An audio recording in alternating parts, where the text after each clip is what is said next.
जय हिंद साथियों, स्वागत है आप सभी का टीडीएम क्लासेस पे। मैं तिलक स्वागत करता हूं आज के इस न्यू टॉपिक अटॉर्नी जनरल यानी कि महान्यायवादी के अंतर्गत। साथियों आज का हमारा टॉपिक है अटॉर्नी जनरल यानी कि महान्यायवादी। आज का हमारा टॉपिक क्या है? Attorney general.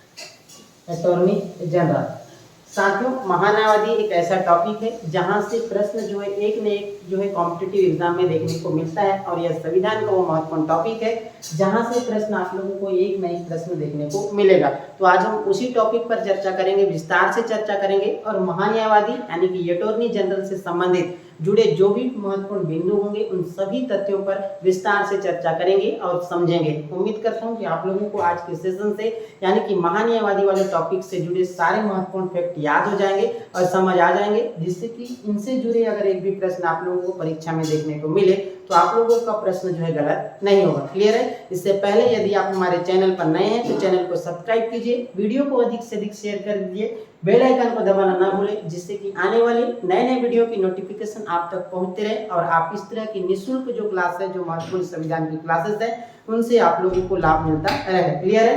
तो शुरुआत करते हैं अटॉर्नी जनरल यानी कि महान्यायवादी। साथियों, आप सभी जानते हैं कि महान्यायवादी जो है भारत सरकार का जो है सरकारी वकील होता है और यह भारत सरकार को विधि संबंधी मामलों में सलाह देने का काम करते हैं। क्लियर है? अगर इनसे जुड़े मैं महत्वपूर्ण बिंदुओं की बात करूं तो कुछ बिंदु मैं आप लोगों को लिखा दे रहा हूं, आप लोग भी नोटबुक पेन अपने साथ में रखिए और नोट करते जाइए ताकि आप लोगों में एक बेहतरीन समझ के साथ साथ महत्वपूर्ण जो है आप लोगों का नोट्स भी बनता रहे। सबसे पहले इनसे जुड़े कुछ बिंदु होते हैं, उन्हें आप लिख सकते हैं। पहला चीज, अगर महान्यायवादी से संबंधित अगर अनुच्छेद पूछे तो भारतीय संविधान का आर्टिकल 76 यानी कि भारतीय संविधान का अनुच्छेद जो 76 है वो महान्यायवादी से संबंधित अनुच्छेद होता है। अगर आप लोगों से प्रश्न पूछे कि महान्यायवादी से संबंधित जो प्रावधानों का उल्लेख भारतीय संविधान में कहां पर देखने को मिलता है तो आपका जवाब होना चाहिए आर्टिकल नंबर 76।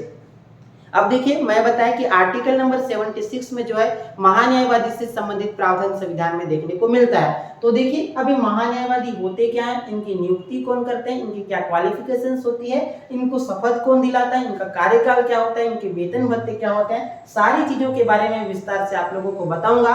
आप लोग एक एक करके इसे नोट डाउन करते जाइए ताकि आप लोगों को समझ के साथ साथ बेहतरीन आप लोगों को फर्स्ट नोट्स भी बनता रहे। क्लियर है? चलिए शुरुआत करते हैं। सबसे पहले मैं बताया कि यह क्या होता है, भारत सरकार का वकील होता है। सबसे पहले क्या चीज, भारत सरकार का वकील होते हैं। भारत सरकार का वकील होते हैं। क्या होते हैं? भारत सरकार का वकील होते हैं, यानी कि भारत सरकार से जुड़े जो भी मामले होते हैं उनको कोर्ट में रिप्रेजेंट करने का या फिर भारत सरकार का प्रतिनिधित्व करने का काम किनका होता है? भारत के जो महान्यायवादी होते हैं उनका होता है। क्लियर है? अगर इनसे जुड़े कुछ कुछ अनुच्छेद होते हैं जिससे आप लोगों को बहुत अच्छी तरह से ज्ञात होना चाहिए, उनसे जुड़े जो भी अनुच्छेद हैं उसको मैं पहले लिखा देता हूं, फिर आप लोगों को एक एक करके उनके जो अनुच्छेद है उनको मैं विस्तार से आप लोगों को समझाऊंगा। क्लियर है? चलिए शुरुआत करते हैं इनके जो अनुच्छेद हैं। सबसे पहले आप लोग लिख सकते हैं आर्टिकल यानी कि अनुच्छेद 76(1). अनुच्छेद 76(1) की अगर मैं बात करूं तो इसमें लिखा हुआ है कि भारत के जो महान्यायवादी होते हैं उनकी नियुक्ति जो है राष्ट्रपति करते हैं। क्लियर है? भारत के महान्यायवादी की नियुक्ति कौन करते हैं? राष्ट्रपति करते हैं। मतलब महान्यायवादी, क्या लिखा हुआ है, महान्यायवादी, महान्यायवादी की नियुक्ति कौन करते हैं? नियुक्ति जो है कौन करते हैं? राष्ट्रपति करते हैं। क्लियर है? महान्यायवादी की नियुक्ति कौन करते हैं? राष्ट्रपति करते हैं। ये चीजें आप लोगों को आर्टिकल 76(1) में देखने को मिलता है। दूसरी चीजें, अगर ये महान्यायवादी की नियुक्ति कौन करेंगे और उनकी क्या क्वालिफिकेशंस होती है उनके बारे में सारी चीजें आप लोगों को बताऊंगा। सबसे पहले इनसे जुड़े कुछ अनुच्छेद को आप लोग नोट करिए। 76(2) में लिखा हुआ है कि जो इनका कर्तव्य के बारे में आर्टिकल 76(2) में देखने को मिलता है, यानी कि जो महान्यायवादी होते हैं, अटॉर्नी जनरल होते हैं, उनकी क्या कर्तव्य होती है, उनकी क्या ड्यूटीज होती है, उसके बारे में आर्टिकल 76(2) में देखने को मिलता है। यानी कि महान्यायवादी के कर्तव्य, महान्यायवादी के कर्तव्य जिसको इंग्लिश में एजीबी कहा जाता है, यानी कि अटॉर्नी जनरल, महान्यायवादी के कर्तव्य,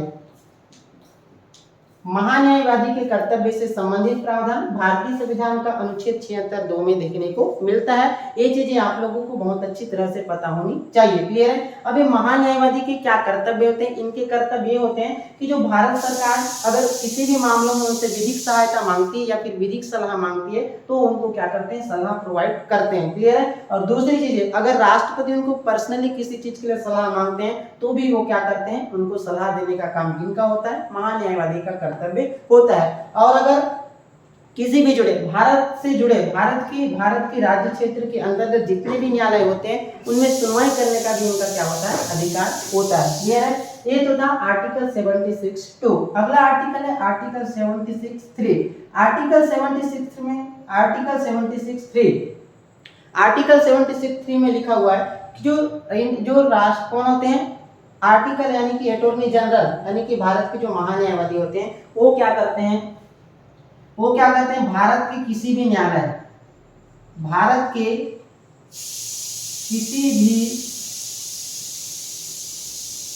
न्यायालय में क्या होता है? सुनवाई करने का इनको क्या है? सुनवाई का क्या है? अधिकार है। यानी कि भारत के राज्य क्षेत्र के अंतर्गत जितने भी कोर्ट होते हैं उनमें क्या करने का? सुनवाई करने का अधिकार किनको प्राप्त है? महान्यायवादी को प्राप्त है। ये लिखा हुआ है आर्टिकल 76(3) में देखने को मिलता है। अगला आर्टिकल है 76(4). आर्टिकल 76(4) इसमें लिखा हुआ है कि जो महान्यायवादी होते हैं उनके कार्यकाल से संबंधित बातों का उल्लेख आर्टिकल 76(4) में देखने को मिलता है। कहने का मतलब ये हुआ कि महान्यायवादी का कार्यकाल कितने वर्ष का होगा, वो कितने समय तक अपने पद पर बने रहते हैं, उनसे संबंधित प्रावधान हमको भारतीय संविधान का अनुच्छेद 76(4) में देखने को मिलता है। क्लियर है। तो देखिए इसमें क्या लिखा हुआ है? महान्यायवादी, इसमें साफ शब्दों में लिखा हुआ है संविधान में, महान्यायवादी राष्ट्रपति के प्रसाद पर्यंत काम करते हैं। राष्ट्रपति के प्रसाद पर्यंत काम करते हैं।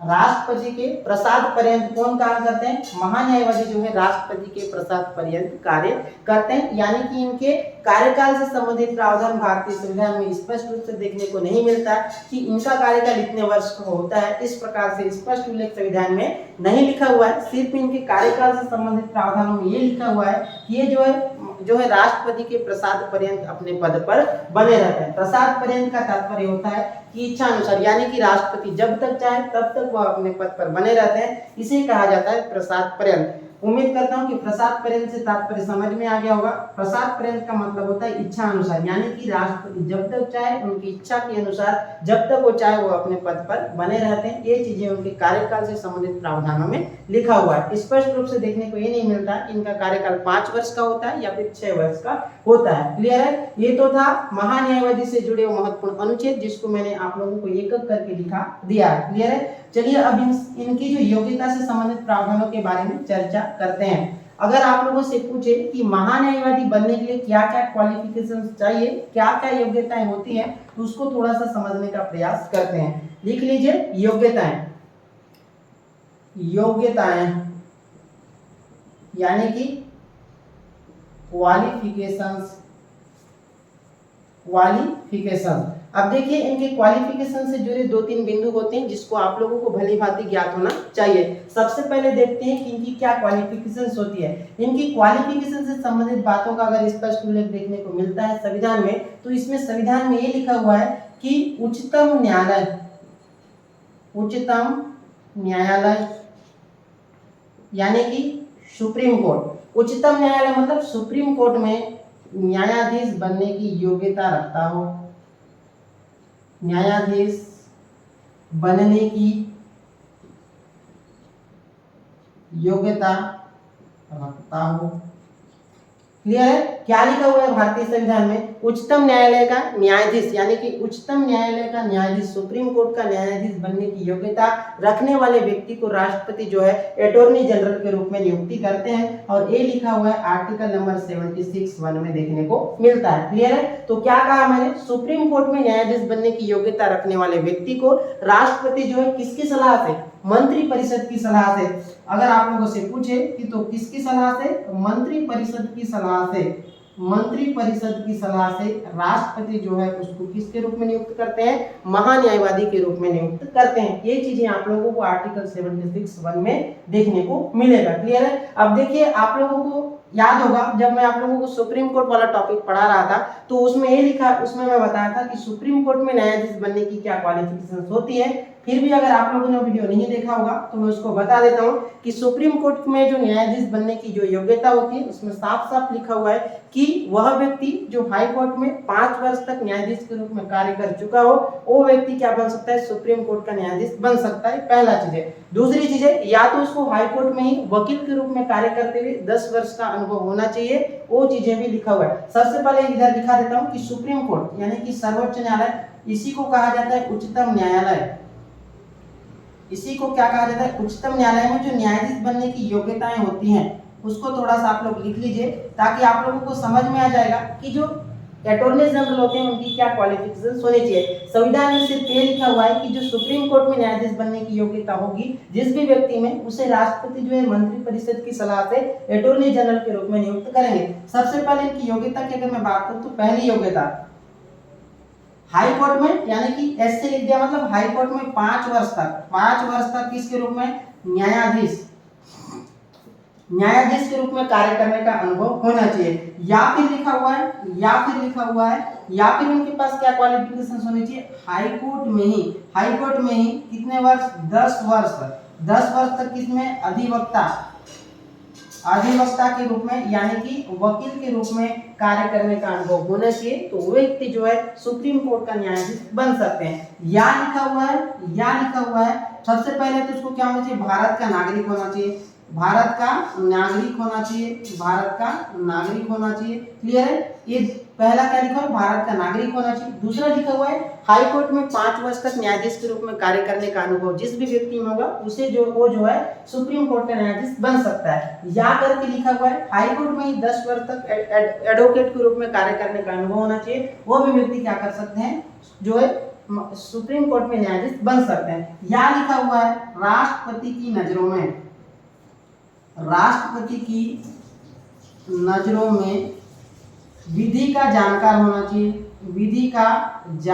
होना चाहिए। इसको स्टार लगा के लिख लीजिए। क्या चीजें बोल रहा हूं मैं, अगर उनके पास ये सारी क्वालिफिकेशंस है तो वो व्यक्ति जो है सुप्रीम कोर्ट का न्यायाधीश बन सकता है। और सुप्रीम कोर्ट के न्यायाधीश बनने की योग्यता यानी कि ये सारी क्वालिफिकेशंस, इनमें से जो भी क्वालिफिकेशन, एक भी क्वालिफिकेशन अगर किसी व्यक्ति के पास है तो वो व्यक्ति जो है मंत्री परिषद की सलाह से क्या बन सकता है, राष्ट्रपति उसको क्या कर सकते हैं, अटॉर्नी जनरल के रूप में नियुक्त कर सकते हैं। उम्मीद करता हूं कि अटॉर्नी जनरल से संबंधित जो योग्यताओं से संबंधित सारी जानकारियां आप लोगों को मिल गई होगी और आप लोगों को अच्छे से क्या समझ में आ गया होगा। क्लियर है। तो मैंने कहा उच्चतम न्यायालय यानी कि सुप्रीम कोर्ट में न्यायाधीश बनने की योग्यता जिस भी व्यक्ति के पास होगी वो जो है भारत का क्या बन सकता है, अटॉर्नी जनरल बन सकता है। सुप्रीम कोर्ट का जज होना जरूरी नहीं है। सुप्रीम कोर्ट में जो है क्या न्यायाधीश बनने की योग्यता रखने वाले व्यक्ति क्या कर सकते हैं, अटॉर्नी जनरल के रूप में नियुक्त हो सकते हैं मंत्री परिषद की सलाह से। क्लियर है। और इनको नियुक्त कौन करते हैं, राष्ट्रपति करते हैं। क्लियर है। ये तो था इनकी योग्यताओं से संबंधित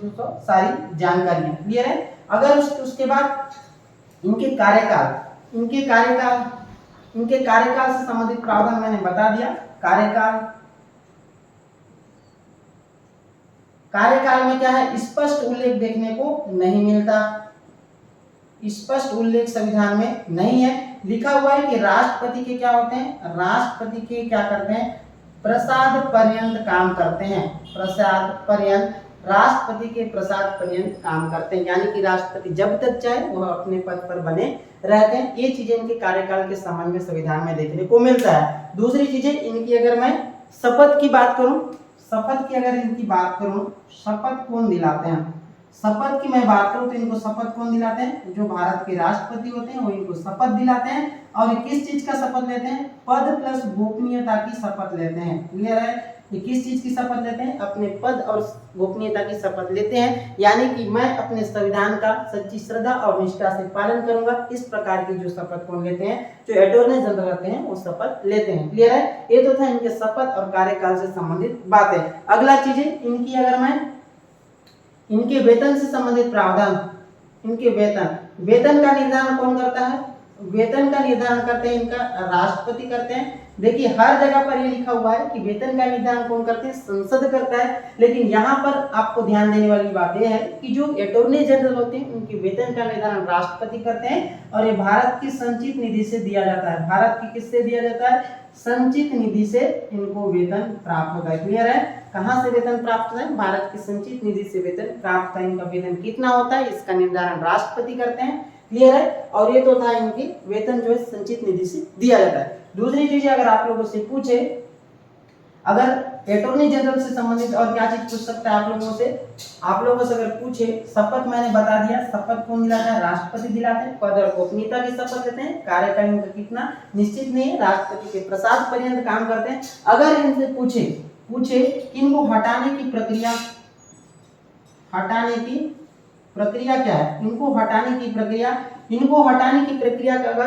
की प्रक्रिया का स्पष्ट उल्लेख संविधान में नहीं है, स्पष्ट उल्लेख संविधान में नहीं है। कहां पर नहीं है, स्पष्ट उल्लेख संविधान में नहीं है। सिर्फ ये लिखा हुआ है कि ये जो राष्ट्रपति के प्रसाद पर्यंत अपने पद पर बने रहते हैं, यानी कि राष्ट्रपति जब तक चाहे ये अपने पद पर बने रहते हैं। और एक चीज ध्यान देने वाली बात है, अटॉर्नी जनरल से संबंधित तो बातें आप लोगों को पता होनी चाहिए कि क्या आप लोगों के मन में एक डाउट भी हो सकता है या प्रश्न भी हो सकता है कि क्या अटॉर्नी जनरल किसी भारत के किसी न्यायालय में वो क्या कर सकते हैं, क्या वो कानूनी सलाह दे सकते हैं क्या? तो भारत के किसी भी न्यायालय में वो पद पर रहते हुए किसी भी व्यक्ति, चाहे वो प्राइवेट सलाह भी दे सकते हैं, लेकिन उसके लिए उसे भारत सरकार से अनुमति की आवश्यकता होती है। मतलब किसी को भी निजी सलाह भी वो क्या कर सकते हैं, पद पर रहते हुए दे सकते हैं। बस उसे ध्यान रखने वाली बात यह है कि वो भारत सरकार के खिलाफ जो है क्या नहीं कर सकते, सलाह नहीं दे सकते। ये चीजें उनको ध्यान देने वाली बात है। लेकिन वो निजी सेवाओं में भी क्या कर सकते हैं, या फिर निजी व्यक्तियों के संबंधित मामलों में भी वो क्या कर सकते हैं, सलाह दे सकते हैं, कानूनी परामर्श दे सकते हैं। ये चीजें भी संविधान में लिखी हुई है, लेकिन उसे क्या है, उसके लिए भारत सरकार से अनुमति लेने की आवश्यकता पड़ती है। क्लियर है, ये तो था इनके कार्यकाल, शपथ, वेतन और हटाने की प्रक्रिया से संबंधित प्रावधान। क्लियर है, और इनके कार्य की अगर मैं बात करूं तो कार्य आप सभी लोग जानते हैं कि भारत सरकार को विधिक संबंधी मामलों में सलाह देना, राष्ट्रपति अगर किसी मामलों में सलाह मांगते हैं तो भी उसे सलाह देने की लिए क्या है, अटॉर्नी जनरल होते हैं। क्लियर है, तो साथियों ये तो था महान्यायवादी से जुड़े हुए संबंधित सारी जानकारियां जो मैं आप लोगों को एक करके बता दिया हूं, और उम्मीद करता हूं कि आज के सेशन से महान्यायवादी से संबंधित सारे फैक्ट आप लोगों को पता चल गया होगा और आसानी से समझ में भी आ गया होगा। आगे की जो भी वीडियो होगी, जब मैं प्रश्नोत्तरी श्रृंखला लेकर आऊंगा तो उसमें मैं 2-3 जो टॉपिक है उनसे संबंधित प्रश्नों को लेकर आऊंगा, ताकि आप लोगों को ये पता चल जाएगा कि इनसे जुड़े किस प्रकार के प्रश्न जो है परीक्षा में देखने को मिलते हैं। तो आज के वीडियो में इतना ही, मिलते हैं अगली क्लास में। Thank you.